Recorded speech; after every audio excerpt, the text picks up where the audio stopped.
Ce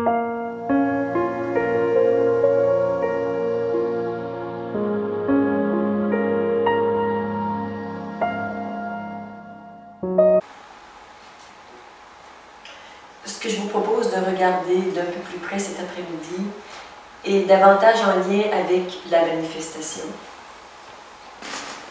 Mais bien sûr, comme toute manifestation est le reflet d'un aspect de ce que nous sommes, nous allons nous intéresser à notre âme.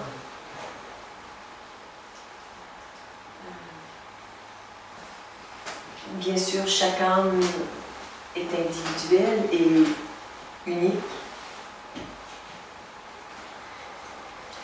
Chaque âme est fait de la même substance que toute chose, être. Mais être s'exprime et se manifeste d'une façon particulière quand c'est l'âme, quand c'est le corps, ou dans le mouvement, ou dans tout objet. Je trouve passionnant d'aller à la rencontre de son âme et de voir ce qu'elle aurait à nous dire, de voir, d'entrer en contact avec certaines informations qui sont dans notre âme. En tant qu'être humain, le premier jet dans la manifestation, c'est notre âme. Et c'est en fonction des aspirations de notre âme que nous allons, par exemple, être attirés par la spiritualité, d'autres par le tennis, d'autres par la science, d'autres par la musique. C'est toujours en fonction des aspirations de notre âme que nous sommes à un endroit plutôt qu'un autre, que nous sommes en contact avec certaines personnes plutôt que d'autres, que nous avons un travail plutôt qu'un autre. Et plus nous sommes en cohérence avec les aspirations profondes de notre âme, les aspirations majeures de notre âme, plus on peut expérimenter la joie de cette incarnation.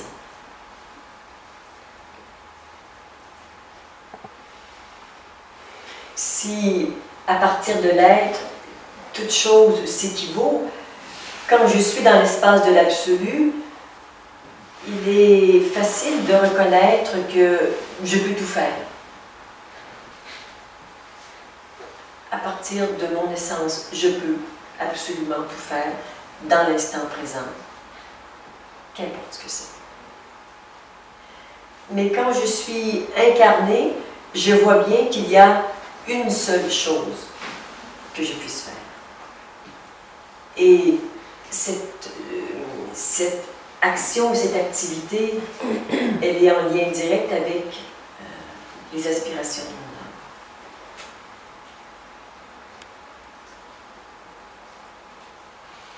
Notre âme porte aussi les mémoires, bien sûr, des vies antérieures, porte le souvenir de certaines blessures,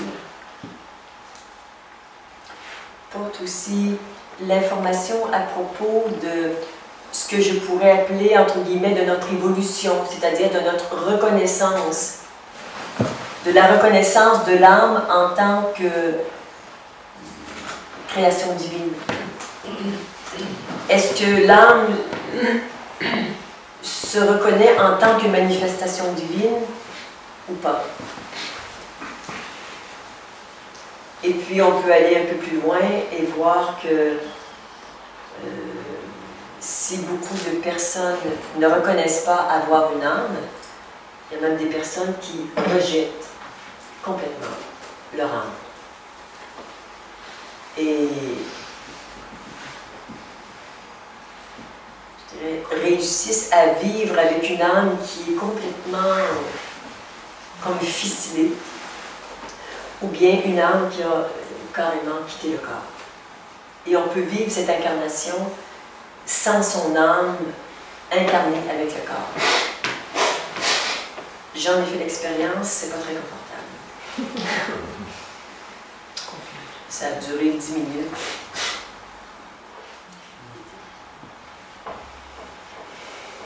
est-ce que des personnes, et là bien sûr je vais lui demander d'être très honnête, ont à ce moment-ci le sentiment de ne pas avoir d'âme?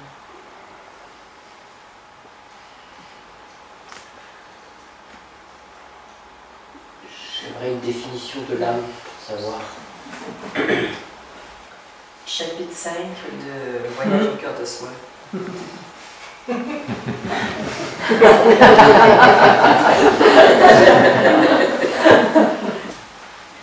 Je pourrais dire que l'âme est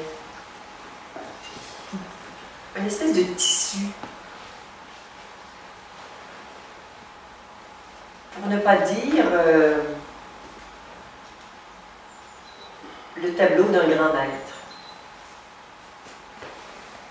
qui porte des couleurs différentes, les unes les autres, des sensibilités différentes, mais on va dire dans une certaine mesure que l'âme porte des informations, mais ça c'est un peu, mais c'est la vérité.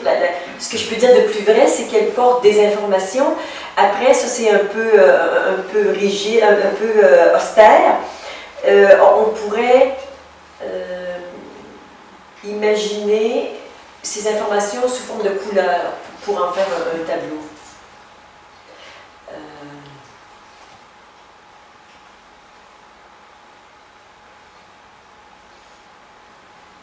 Notamment, je vais juste redire ce que j'ai dit tout à l'heure et au moment où il faut peut-être l'entendre 2-3 fois pour vraiment saisir ce que c'est.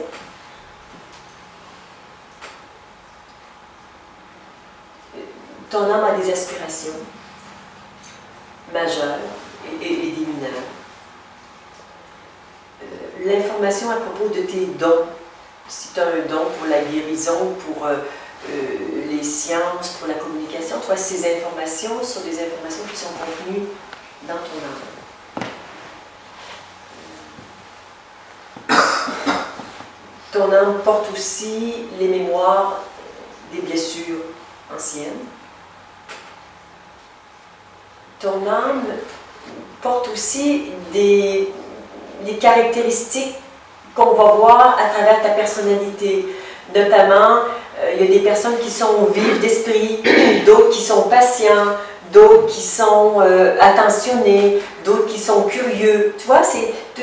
Et quand on parle par exemple de curiosité, il y a personne qui n'a pas de curiosité, mais on est tous dosés différemment. Donc, ça veut dire, si la curiosité, c'est la couleur rouge, ben, on a des teintes de rouge qui sont différentes. Maintenant, il y a des personnes qui vont être curieuses à propos de dans certains domaines et pas dans d'autres. Alors, tu vois, c'est toutes ces informations qui sont contenues dans ton âme et qui fait que tu es Patrick plutôt que quelqu'un d'autre. Donc, c'est vraiment le regroupement de toutes les informations à propos de ce qu'on appelle Patrick, parce que quand on parle de Patrick, on parle d'une forme, de quelque chose de fini et de quelque chose de particulier. Dans la définition ultime de qui tu es être. Et ça, c'est de la conscience pure, non manifestée. C'est ce que tu es ultimement, comme moi et comme chacun. Mais cette conscience, c'est incarné dans une forme, et le premier niveau de cette forme, c'est l'âme. Et bon, on va dire, après, il va y avoir le cœur, qui va être une expression de ton âme, et l'esprit, qui est cette colonne de lumière qui nous traverse. Et puis, à un autre niveau, il y a ta personnalité, et puis ce corps physique. Et quand on peut vivre en cohérence avec son âme, son cœur, son corps, sa personnalité, généralement je mets le corps en dernier, il y a quelque chose d'extrêmement doux et harmonieux qui se produit. Et je dis ça pour avoir fait l'expérience à un moment donné que moi j'ai une âme généreuse. Et Étienne aussi, on a souvent fait ce partage que quand tu es intimement généreux, tu es obligé d'être très attentif aux limites du corps. Moi, je partagerais 8 jours par semaine. Mais mon corps ne peut pas faire ça. Je suis obligée de faire, bon, par exemple, des ateliers de 3 jours et d'en faire 25 par année. Sinon, j'en ferais 72 par année. Le corps est la limitation à laquelle je suis confrontée. L'âme, je la vois vraiment comme une espèce de tissu. La dernière fois que j'en ai parlé, il y avait un très beau tableau, une tapisserie. Mais imaginons là, devant moi une tapisserie avec, bien sûr, une belle représentation. Mais l'âme, c'est un tableau et tu ne peux pas vivre qu'à partir de ça. Et bon, là, je vais vous imiter, je vais dire, ici, il y aurait l'âme qui contient toutes les informations et toutes les aspirations, par exemple, à partager l'éveil, ça c'est une des aspirations de mon âme. Mais l'âme n'a pas l'aptitude à faire. C'est pas son boulot, l'âme, de faire. Nous avons une fonction particulière qui nous permet de faire, et c'est l'ego. Et c'est parce que j'ai un ego que je peux parler, que je peux me mettre en mouvement et que je peux réaliser des choses. Donc l'ego, c'est vraiment l'homme de terrain qui permet d'actualiser les aspirations de l'âme, mais même d'actualiser les souffrances pour les mettre devant soi, les expérimenter, éventuellement les guérir. Et c'est là qu'on voit que dans la première génération d'ego, hein, on a un ego qui est vraiment, je vais avancer d'un pas, un ego qui est complètement coupé de la source.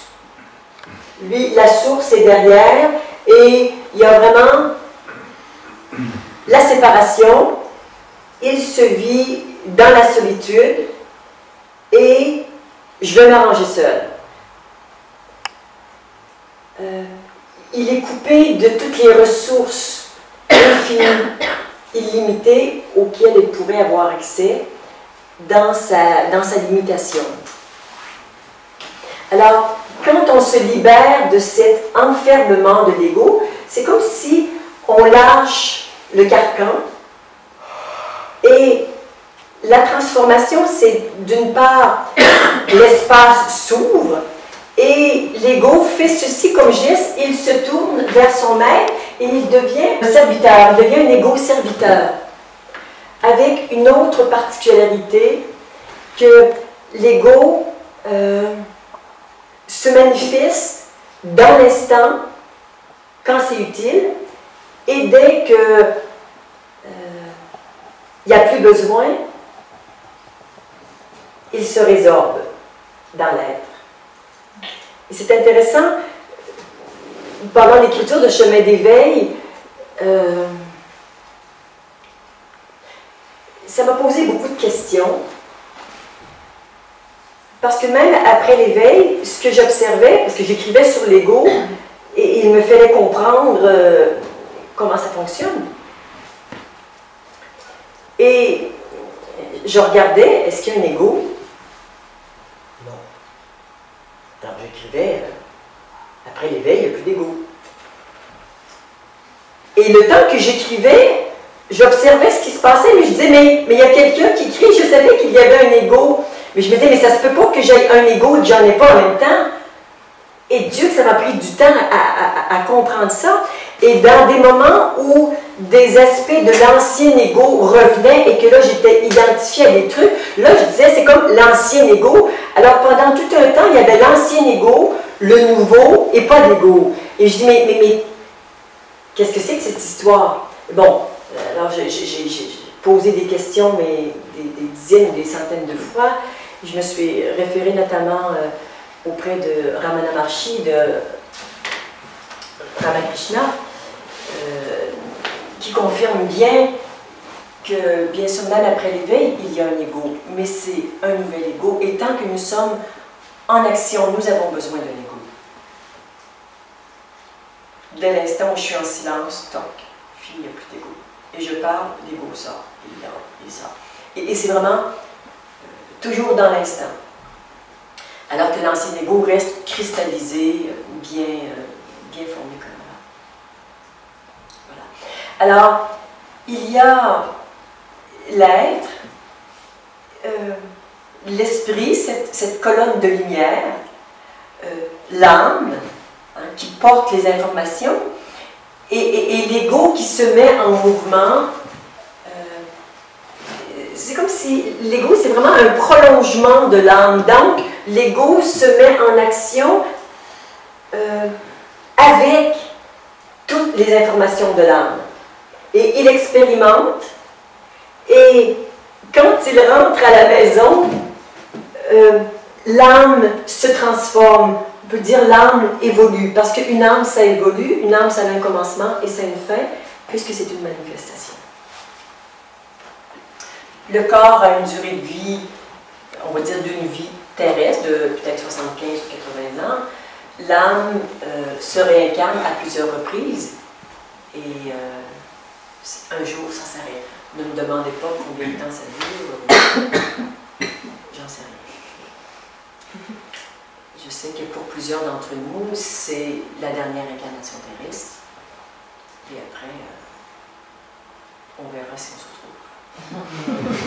Quand je dis on, évidemment, je parle à partir de mon âme.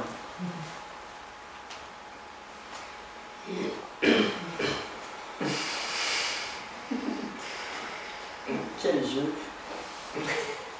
Ce que j'ai pu observer, et il y a une auteure d'ailleurs, merci Anne, c'est génial, Le Bon Matin. Si ça vous intéresse d'y jeter un œil, il y a un livre de Sandra Maitri qui s'appelle Les 9 visages de l'âme. Je vous ai parlé à quelques reprises, je crois, depuis un jour ou deux, de l'ego. En fait, il y a 9 grands types d'ego. C'est une science, l'énéagramme qui nous vient des soufis. Mais avant d'être un ego, il y a des caractéristiques de l'âme. Si je prends un des types d'âme, le numéro 1, qu'on va appeler dans l'ego l'âme perfectionniste, c'est une âme, avant de se transformer, de se réduire et de s'enfermer dans l'ego, c'est une âme qui aspire à la perfection, qui aspire à la pureté. Donc, toutes les personnes qui sont un ego perfectionniste sont des personnes qui ont cette aspiration particulière, et au moment où elles vivent un ou des drames dans leur enfance, c'est comme si leur âme se détourne, et là, l'ego vient prendre le relais. Alors, on peut voir qu'il y a comme 9 grandes familles d'âmes, ou 9 grandes tendances d'âmes. Certaines aspirent à la perfection, le 8 aspire à la vérité, l'autre âme aspire à l'harmonie. Bon, bref, on pourrait tous les décrire, mais ce n'est pas le propos d'aujourd'hui. Donc, il y a des grandes aspirations de l'âme. Et quand dans un événement, quelque chose qui est de l'ordre d'une importance majeure pour l'âme et souffrant, c'est comme si ça crée une circonvolution, quelque chose comme ça. Et là, il y a naissance de l'ego.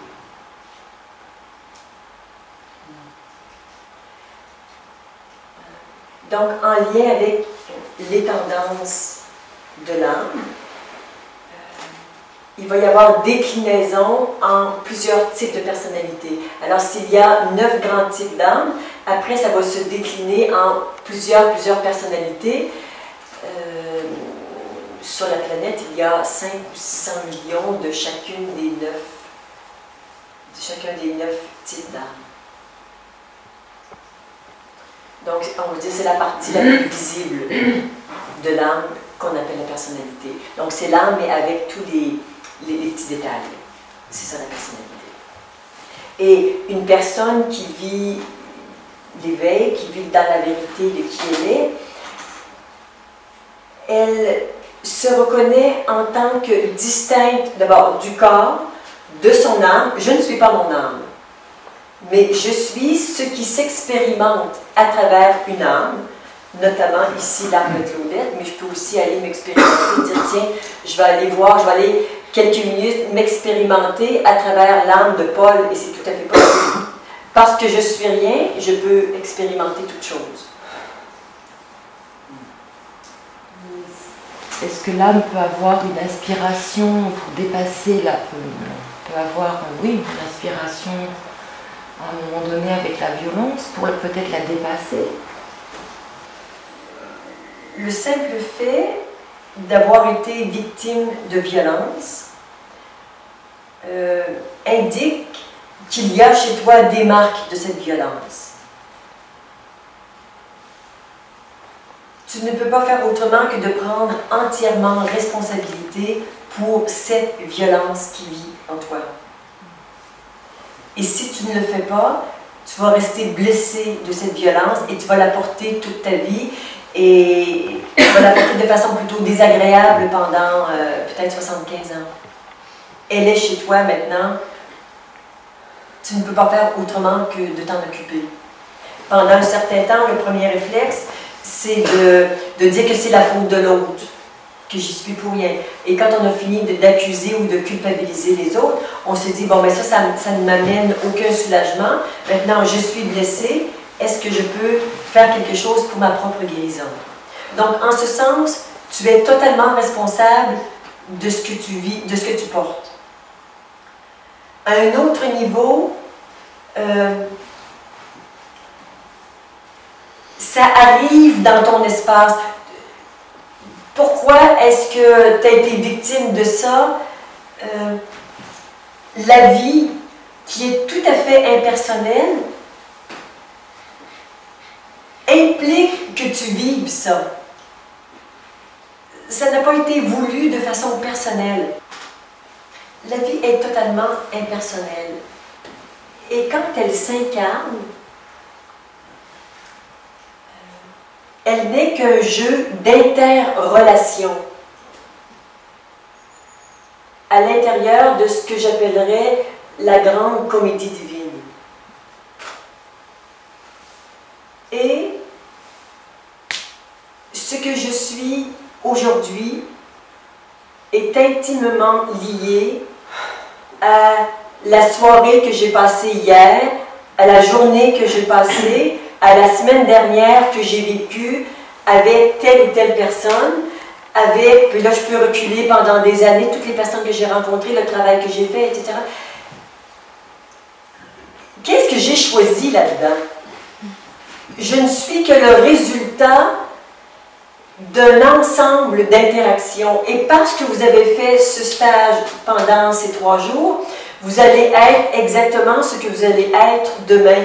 Vous n'avez pas choisi, vous êtes le résultat de ce qui a été vécu aujourd'hui et pendant les 3 jours. Donc, en ce sens, qui a choisi quoi? On n'est que le résultat de quelque chose. Et c'est complètement impersonnel.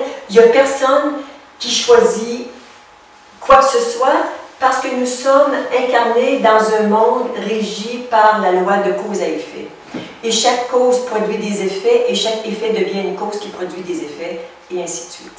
Et on est dans la manifestation le résultat de ça.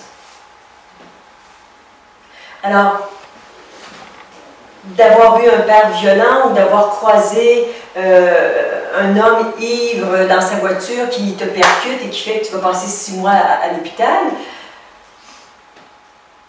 c'est la faute de qui? Bon, t'es cassé en 40 morceaux, c'est ce que tu vas vivre et la seule chose que tu peux faire, c'est qu'est-ce que je fais avec ça, ici, maintenant? Et qu'est-ce qui fait que l'autre personne était ivre et a percuté ta voiture? Ben, à cause de son père qui est alcoolique, qui l'est aussi. C'est juste un enchaînement de cause à effet. Alors, tu vois que dans cet enchaînement de cause à effet, tu es absolument pas responsable de quoi que ce soit, tu es juste le résultat de quelque chose. Et tu fais de ton mieux avec ce que tu as. Et quand on n'est pas capable, on met de côté. C'est le mieux que je peux faire, c'est je mets de côté aujourd'hui. Et plus tard, je pourrai assumer toute ma vie. Donc c'est toujours la juxtaposition d'être totalement responsable de tout ce qui m'arrive et totalement non responsable de tout ce qui m'arrive. En même temps, cela est à chaque instant. Parce que je suis être humain. Hmm.